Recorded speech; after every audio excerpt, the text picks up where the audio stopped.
야당이 요구한 국회 운영에 오늘 열렸는데요. 단독 소집에 반발해서 당초 불참할 걸로 알려졌지만 여당인 더불어민주당도 오늘 회의에 참석했답니다. 하지만 고성과 막말이 오갔다고 하는데 국회 운영위 소속 더불어민주당 강훈식 의원 전화 연결했습니다. 안녕하세요. 네, 안녕하십니까, 곽박사님. 네. 네. 국회 상임 운영회, 운영위원회라고 하는 것이 어떤 곳입니까?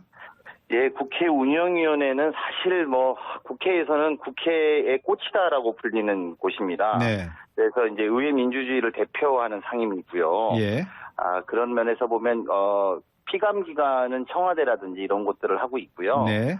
그리고 전체적으로 보면 위원장은 여당의 대표가 하고 네. 야당의 또 수석이라든지 또 대표가 다 참석해서 협치 정신을 항상 이야기하는 그런 공간으로 네. 보통 국민들은 편하게 알고 있습니다. 예.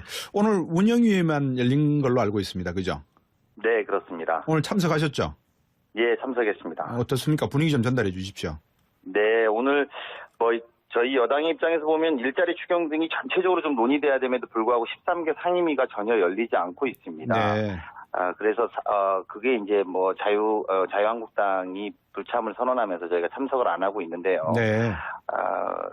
운영위원회 위원장은 정우택 대표가 상임위 간사의 합의 없이 일방적으로 개최를 했습니다. 저희 여당 입장에서도 예. 일방적으로 개최한 것에 대해서 항의하는 표시로 참석하지 않을까 이런 의견도 있었습니다만 네네. 13개 운영위가 다 열리지 않는데 우리가 그것들을 그냥 방치할 수 없다. 예. 그리고 어쨌든 일방적으로 됐음에도 불구하고 참석해서 문제 네. 제기를 해야 된다는 생각으로 오늘 참석했고요. 네. 그러다 보니까 마치 운영위원회가 자유한국당 의원들은 짜놓은 어떤 각본처럼 준비되어 있던 걸 막 하다가 저희들과 이렇게 그 자리에서 고성이 좀 있었습니다. 예. 고성이 오간 이유가 뭡니까? 아니, 기본적으로 이제 보통 이렇습니다. 국회법에 따르면 네. 49조의 위원장은 49조 2항의 위원장은 위원회의 의사 일정과 개회 일시를 간사와 협의해서 정한다고 되어 있습니다. 예. 그런데 이제 국회 운영위원장이 직권으로 그냥 이 문제를 열었고요. 네. 그리고 이제 간사랑 협의를 해야 되는데 간사가 아직 선출되지 않은 것이죠. 무슨 네. 말씀이냐면 더불어민주당의 원내대표가 새로 뽑혔는데 그러면 국회 운영위원회 간사는 누구로 할 것인지를 선출해야 되는데요. 네. 그리고 국민의당도 마찬가지입니다. 즉 박홍근 수석과 이현주 수석이 대상자인데 네. 이 선출을 한 다음에 그러면 그 간사들 네 당의 교섭단체 간사들이 합의해서 운영위원장이 일시를 정하고 또 거기에 맞는 의제를 정해서 네. 소집을 하는 게 순서임에도 불구하고 예. 그런 과정이 없이 열린 것이 대해서 저희가 이제 문제의식을 갖고 항의를 한 것입니다. 네. 금방 퇴장하셨다고요? 아닙니다. 저희가 발언을 좀 하다가요. 네. 시간은 한 15분, 20분 정도 있다가 퇴장한 거예요. 그러셨군요. 정우택 원내대표 이야기는 절대 운영위원장 자리 못 내놓겠다는 거 아니겠습니까? 네네네. 예. 어떻게 이 일을 앞으로 해결하시겠습니까? 지금 표현하시는 거 보면 국회법에 상임위원장 2년 임기가 보장돼 있다 이런 거거든요. 네. 맞습니다. 틀린 말씀이 아닌데요. 네. 국회 운영위원장은 여당이 맡아야 된다고 하고 예. 이번 20대 국회가 처음 들어왔을 때 선출을 받았습니다. 운영위원장을 예. 여당이 하겠다. 예. 그런데 이제 특수한 상황이 생긴 겁니다. 대통령 탄핵이라는. 예. 그래서 운영위원장이 여당으로 하자는 그 관례대로라면 저희 더불어민주당이 해야 되는 게 그렇죠. 옳은 상황입니다. 예. 그런데 어떤 의미로 보면 저는 개인적으로 이렇게 봅니다. 대통령 탄핵에 대해서 정부 여당이었던 자유한국당이 책임을 진다면 네. 책임지는 어떤 모습 속에서 국회에서도 어떤 같이 좀 책임지는 모습이 필요하다고 저희는 생각하는데요. 네. 그런 면에서 보면 운영위원장 자리는 우리가 내놓겠다. 여당이 하는 것이 관례니까. 네. 그러면 다른 위원장을 논의해보자. 이렇게 나와야 될 문제가 합리적인 수준이라고 보는데 네. 그거는 2년 임기가 보장돼 있다. 이렇게 될 때는 관례로 또 지금은 임기로 이렇게 하는 것들에 대해서 저희는 합리적이지 않은 판단이고요. 또 이런 과정 속에서 일방적으로 밀어붙이니까 파행으로 갈 수밖에 없다고 생각합니다. 예. 그럴 것 같으면 탄핵을 시키지 말든지 하시지 뭐 한다고 그렇죠. 탄핵을 시키셔서. 조국 수석 출석 문제와 관련해서는 어떤 입장이던가요, 서로가? 조국 수석 아시겠습니다만 지난해 국감 당시 우병우 민정수석 지금 국정농단과 관련해서 네. 출석을 요구했는데 그때 당시에 한국당 의원들이 관례를 이유로 운영위 불출석을 계속 주장했었거든요. 네. 근데 그런 것들로 보면 정말 1년 전에는 상임위 관례였다고 했던 분들이 지금은 출석을 해야 된다고 주장을 하는 것인데 네. 사실은 관례로 보면 이전에도 한 두어 번 정도가 출석한 사례가 있습니다. 예. 민정수석인 경우에. 예. 근데 민정수석을 왜 출석의 관례로 불출석시키느냐면 예. 관례란 표현이 좋지가 않으니까 청취자분들한테 네. 말씀을 좀 드리면 이게 보통 검찰을 대하지 않습니까? 민정수석이. 그렇죠. 그러다 보니까 법적인 문제를 물어보거나 네. 또는 인사의 문제를 물어볼 경우에 사실은 보안이라든지 비밀을 지킬 사항들도 공개되는 문제점 때문에 관례적으로는 출석을 안 했었습니다. 네. 그래서 그런 것들이기 때문에 근데 장기적으로 저 개인적인 의견입니다만 네. 장기적으로는 이런 관례는 조금씩 깨 나가야 되는 것 아닌가. 보안이나 이런 것들을 좀 지켜나갈 수 있는 약속이 된다면 네. 그리고 또 불필요한 뭐라고 할까요? 검찰 조사 중인 사건에 대해서 불필요하게 묻거나 또 예. 외압처럼 국회의원들이 하는 것이 막아진다면 네. 장기적으로는 좀 고민할 수 있습니다만 지금의 국면은 그런 것들이 다 아니라 예. 인사 문제를 가지고 계속 정치 쟁점화하는 것들이 자유한국당의 입장이기 때문에 예. 저희는 그것이 생산적인 논의가 되지 못한다라는 입장을 갖고 있고 네. 그런 면에서 보면 조국 수석이 불출석하는 게 맞다라고 생각하고 있습니다. 예. 아니, 우리 강훈식 의원도 상당히 뭐 전향적이고 합리적인 분이기 때문에 이참에 관례 깨는 차원에서 조국 수석부터 관례를 깨버리시죠. 출석해서 네. 뭐 묻고 싶은 거 있으면 답해주면 되는 거 아닙니까?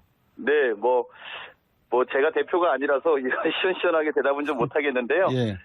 말씀드린 것처럼 이제 그런 관례들은 좀 아까 말한 몇 가지 전제 그러니까요. 조건과 문제점들이 좀 검토가 된다면 예.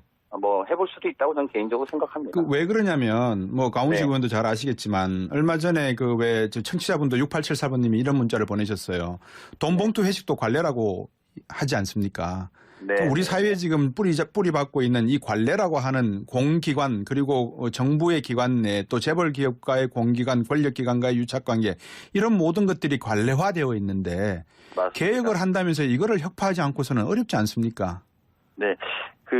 저도 뭐 곽 박사님하고 생각이 비슷한데요. 네. 이 부분에 참 제가 좀 말씀드리기 곤욕스럽습니다만 네.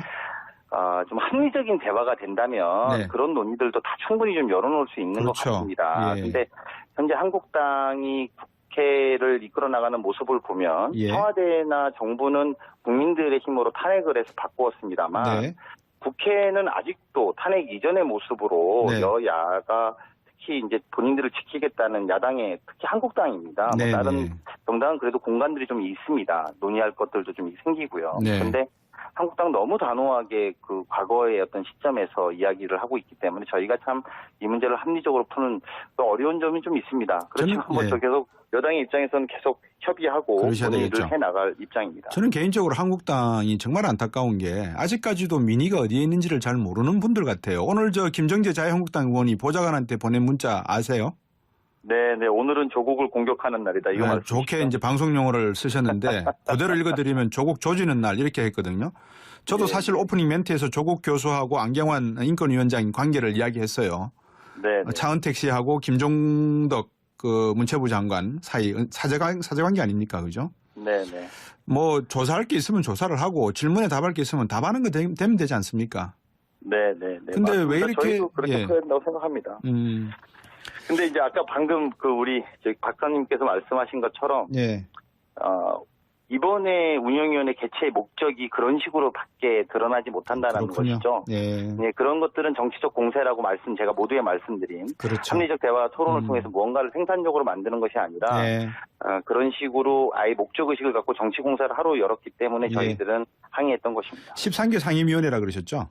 네, 그렇습니다. 그러면 지금 13개 상임위원회 중에서 운영위원회밖에 열리고 있지 않다 그러면 나라가 지금 이렇게 말로서 위중하다 그래놓고 외교적으로 지금 한미 정상회담이 내일 눈앞이고 그다음에 G20 정상회담도 내일 눈앞이고 모든 것이 외교와 안보와 경제 문제가 산적해 있는데 국회에서 국회의원들은 뭘 하고 계시냐 이 문제에 대한 우리 강훈식 의원이 말씀하신 대로 이야기를 하기 위해서 운영위원회도 열고 그중에 하나로 맞습니다. 조국 수석의 문제를 들춰대면 응하면 네. 되는 거 아니겠습니까? 그죠? 그렇습니다. 말씀하신 것처럼 가령 예를 들면 추경의 문제라든지 네. 정부조직법들이라든지 이런 논의들이 진행되면서 그러면서 인사청문회도 열리면서 우리가 조국 수석에 대해서 이런 문제를 논의해봐야 되겠다. 네. 그리고 뭐 경제 전문가니까 더 잘 아시겠습니다만 G20 정상회담 같은 경우에는 특히나 경제 문제 굉장히 압축적으로 회의를 하는 것 아니겠습니까? 근데 이런 것들을 국회가 뒷받침할 건 뒷받침하고 또 감시할 건 감시한다는 입장에서 논의하면서 이 과정에서 뭐 예를 들면 조수석이라든지 이런 문제도 우리가 함께 다루어 보자라고 하는 것이 합리적이라고 생각 들고요. 여당의 입장은 적어도 그런 입장을 갖고 지금 임하고 있습니다. 여당 입장에서 우리 강원식 의원님, 지금 인사 문제 말입니다. 네네. 이 검증에 부실한 것은 사실 아닙니까? 예. 그 청와대에서도 밝힌 것처럼요. 그 사실은 우리가 전임 정부의 시스템밖에 없는 상황에서 또 동시에 전임 정부의 인사 자료는 전혀 없는 상태입니다. 그러니까 모든 자료를 다 파기시켰고 그다음에 컴퓨터까지 다 그 지워놓은 상태에서 인사 자료는 제로이고 하지만 시스템만 남아 있었던 것이죠. 그래서 그런 부분에 저희가 아쉬운 점이 분명히 있다는 건 사실입니다. 그리고 이번 과정을 거치면서 그 안경환 후보자를 거치면서 인사추천위원회를 다시 이제 제대로 가동해서 좀 더 엄격한 그리고 국민들이 납득할 만한 그런 후보자를 추려야 된다고 생각합니다. 그 청와대에서 일을 하거나 정부에서 일을 할 수 있는 사람들의 인사 파일이 어떻게 되어 있는지 모르겠지만 여야를 막론하고 보수 진보를 막론하고 전국에 흩어져 있는 인재들과 강호의 고수들을 다 쓸어 모아서 활용해야 된다는 측면에서 놓고 보면 보수가 집권을 해도 낙하산은 안 되고 진보가 집권을 해도 낙하산은 안 되지 않습니까? 그런 면에서 그렇습니다. 진보가 먼저 희생을 좀 하실 필요도 있지 않나 하는 생각이 드는데 뭐 그 문제는 차치하고 국회 정상은 언제쯤 가능하다고 보세요? 뭐 저희는 정말 협의에 따라서 언제든지 응할 생각인데요. 말씀 제가 드린 것처럼 이게 또 이렇습니다. 바른정당과 국민의당은 약간의 공간들을 조금씩 열면서 적어도 협의는 좀 해보자라는 입장을 갖고 계신데 한국당 입장에서 모든 것이 보이콧이고 오늘 심지어는 아까 방금 우리가 이야기한 한미정상회담이나 G20가 있는 상황에서 외교부 장관이 인사하러 왔었는데 한국당은 인사를 받지 않겠다고 한 것이죠. 사실은 합리적인 야당이면 강경화 후보자를 반대했지만 한미정상회담에서 이런 논의, 특히 뭐 사드라든지 주문할 것들이 굉장히 많지 않겠습니까? 그래서 이런 것들도 지적하고 요구해서 정상회담을 가는 외교부 장관이 이런 문제들은 좀 잘 처리해서 와서 또 보고를 하겠습니다. 이런 분위기를 만드는 것이 아쉽습니다. 그래서 저희는 빨리 좀 열었으면 좋겠고 정상화시키고 있다는 의지를 갖고 계속 접촉하고 있습니다. 이 말씀을 좀 의원총회 할 때 좀 전해주세요. 촛불 집회 때 그 촛불이 여의도를 향할 수도 있다는 말을 어느 분이 분명히 하셨습니다. 그게 아직 촛불이 꺼지지 않았으니까 국민을 좀 두려워하시고 특히 자유한국당, 바른정당 또 국민의당도 국가를 위한 일이라는 것에서는 뭐 여야를 떠나야 되지 않겠나 저는 그렇게 생각합니다. 네, 알겠습니다. 오늘 말씀 잘 들었습니다. 감사합니다. 네, 고맙습니다. 더불어민주당 원내대변인 강훈식 의원이었습니다. 협의에서 협치 정신을 항상 이야기하는 그런 공간으로 보통 국민들은 편하게 알고 있습니다. 오늘 운영위에만 열린 걸로 알고 있습니다. 그죠? 네, 그렇습니다. 오늘 참석하셨죠? 참석했습니다. 어떻습니까? 분위기 좀 전달해 주십시오. 네, 오늘 저희 여당의 입장에서 보면 일자리 추경 등이 전체적으로 좀 논의돼야 됨에도 불구하고 13개 상임위가 전혀 열리지 않고 있습니다. 그래서 그게 이제 뭐 자유한국당이 불참을 선언하면서 저희가 참석을 안 하고 있는데요. 운영위원회 위원장은 정우택 대표가 상임위 간사의 합의 없이 일방적으로 개최를 했습니다. 저희 여당 입장에서도 일방적으로 개최한 것에 대해서 항의하는 표시로 참석하지 않을까 이런 의견도 있었습니다만. 어떻게 이 일을 앞으로 해결하시겠습니까? 지금 표현하시는 거 보면 국회법에 상임위원장 2년 임기가 보장돼 있다 이런 거거든요. 맞습니다. 그 틀린 말씀이 아닌데요. 국회 운영위원장은 여당이 맡아야 된다고 하고 이번 20대 국회가 처음 들어왔을 때 선출을 받았습니다. 운영위원장을 여당이 하겠다. 그런데 이제 특수한 상황이 생긴 겁니다. 대통령 탄핵이라는. 그래서 운영위원장이 여당으로 하자는 그 관례대로라면 저희 더불어민주당이 해야 되는 게 옳은 상황입니다. 그런데 어떤 의미로 보면 저는 뭐 개인적으로 이렇게 봅니다. 대통령 탄핵에 대해서 정부 여당이었던 자유한국당이 책임을 진다면 책임지는 어떤 모습 속에서 국회에서도 어떤 같이 좀 책임지는 모습이 필요하다고 저희는 생각하는데요. 그런 면에서 보면 13개 운영위가 다 열리지 않는데 우리가 그것들을 그냥 방치할 수 없다. 그리고 어쨌든 일방적으로 됐음에도 불구하고 참석해서 문제 제기를 해야 된다는 생각으로 오늘 참석했고요. 그러다 보니까 마치 그 운영위원회가 자유한국당 의원들은 짜놓은 어떤 각본처럼 준비되어 있던 걸 막 하다가 저희들과 이렇게 그 자리에서 고성이 좀 있었습니다. 예. 고성이 오간 이유가 뭡니까? 아니, 기본적으로 이제 보통 이렇습니다. 국회법에 따르면 네. 49조의 위원장은 49조 2항의 위원장은 위원회의 의사일정과 개회 일시를 간사와 협의해서 정한다고 되어 있습니다. 예. 그런데 이제 국회 운영위원장이 직권으로 그냥 이 문제를 열었고요. 네. 그리고 이제 간사랑 협의를 해야 되는데 간사가 아직 선출되지 않은 것이죠. 무슨 네. 말씀이냐면 더불어민주당의 원내대표가 새로 뽑혔는데 그러면 국회 운영위원회 간사는 누구로 할 것인지를 선출해야 되는데요. 네. 그리고 국민의당도 마찬가지입니다. 즉 박홍근 수석과 이현주 수석이 대상자인데 네. 이 선출을 한 다음에 그러면 그 간사들 네 당의 교섭단체 간사들이 합의해서 운영위원장이 일시를 정하고 또 거기에 맞는 의제를 정해서 네. 소집을 하는 게 순서임에도 불구하고 예. 그런 과정이 없이 열린 것이 대해서 저희가 이제 문제의식을 갖고 항의를 한 것입니다. 네. 금방 퇴장하셨다고요? 아닙니다. 저희가 발언을 좀 하다가요. 네. 시간은 한 15분, 20분 정도 있다가 퇴장한 거예요. 그러셨군요. 정우택 원내대표 이야기는 절대 운영위원장 자리 못 내놓겠다는 거 아니겠습니까? 야당이 요구한 국회 운영에 오늘 열렸는데요. 단독 소집에 반발해서 당초 불참할 걸로 알려졌지만 여당인 더불어민주당도 오늘 회의에 참석했답니다. 하지만 고성과 막말이 오갔다고 하는데 국회 운영위 소속 더불어민주당 강훈식 의원 전화 연결했습니다. 안녕하세요. 네, 안녕하십니까. 곽 박사님. 네. 네. 국회 상임 운영회, 운영위원회라고 하는 것이 어떤 곳입니까? 예, 국회 운영위원회는 사실 국회에서는 국회의 꽃이다라고 불리는 곳입니다. 네. 그래서 이제 의회 민주주의를 대표하는 상임이고요. 예. 그런 면에서 보면 피감 기관은 청와대라든지 이런 곳들을 하고 있고요. 네. 그리고 전체적으로 보면 위원장은 여당의 대표가 하고 네. 야당의 또 수석이라든지 또 대표가 다